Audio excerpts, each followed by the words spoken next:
Dadam 5-6 yoshimdan beri migrant sifatida chet davlatida ishlaydilar. Oilamiz davrida, farzandlari davrasida nabiralarini o'ynatib, shu yerda yursalar deyman. Shuni harakatida o'quv markazini ochganman. Mening ismim Sardor Jumanazarov. Hozirgi kunda Xiva shahridagi British School o'quv markazining asoschisi va shu yerdagi asosiy ingliz tili o'qituvchisiman.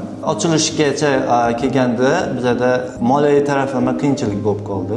Vaqtimiz ochish kerak. Bir kuni ijtimoiy tarmoqlarni kuzatayotganda oldimdan bitta loyiha chiqib qoldi, ya'ni ko'mak loyihasi.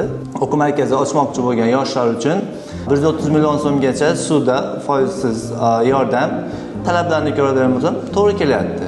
Xiva shahri yoshlar ishlari agentligiga murojaat qilib, hujjatlarni yubordik. 20-25 kun oralig'ida o'quv markazini moliyalashtirib berishdi.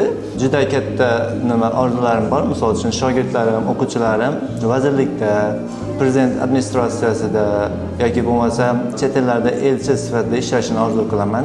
Eng bo'lmadi deganda menikiga o'xshagan o'quv markazi xususiy maktablarni 10-15 ta filiallarga qilib qo'yishlari kerak. Hozirgacha dadam chet elda 5-6 yoshimdan beri migrant sifatida chet davlatida ishlaydilar. Hozir eng katta maqsadlardan biri oilamiz davrida, o'z farzandlari davrasida nabiralarini o'ynatib, shu yerda yursalar deyman. Shuni harakatida o'quv markazini ochganmiz. Yosh paytimizdan oilaviy biznes, oilaviy tadbirkorlik qilishni orzu qilganmiz.